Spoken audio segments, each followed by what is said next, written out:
This video is gonna be about a topic I really want to talk about, and you probably wondered this. If you're a real estate investor and you're following different investors on Instagram, YouTube, what have you, you're probably wondering, how are all these 20-year-olds buying millions and millions worth of real estate? How are they all building portfolios in their 20s? You know, are they using mommy and daddy's money? What's actually going on here?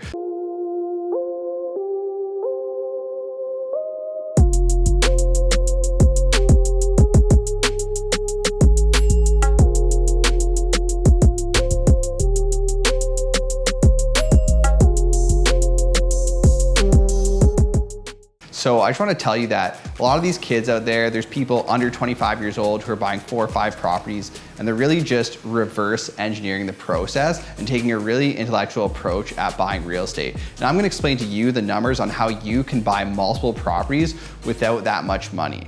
So it really comes down to 2 main things. One, completing buy, renovate, rent, refinance type transactions, or BRRRRs. You can see that in one of my other videos where I give a detailed explanation.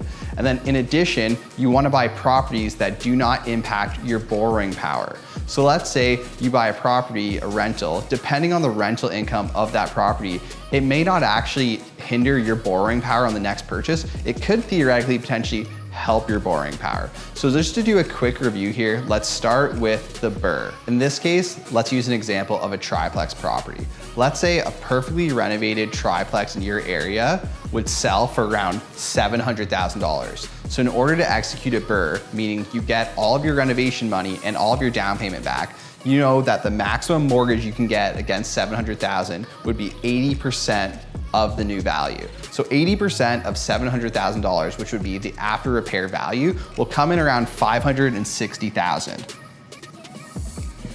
So let's look at this here.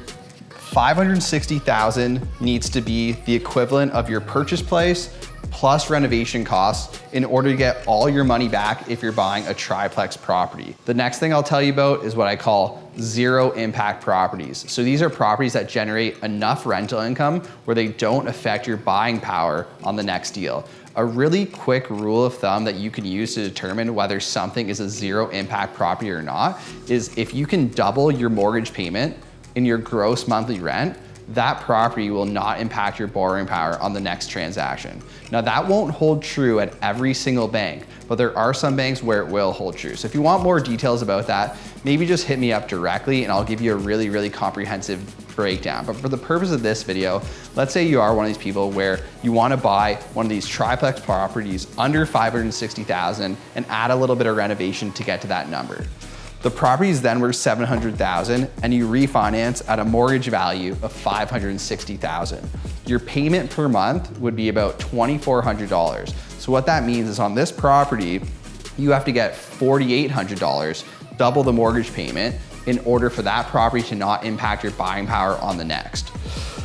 So let's put the $4,800 down here. So now at this point, you've gotten all the money you've invested in this property back. You now rent this at a really strong cash flow, and this property does not impact your buying power on the next, and you take that money and just repeat and recycle into the next deal. That's how these 20-year-olds continue to buy property. They're simply just recycling their money and buying properties that actually don't impact their buying power.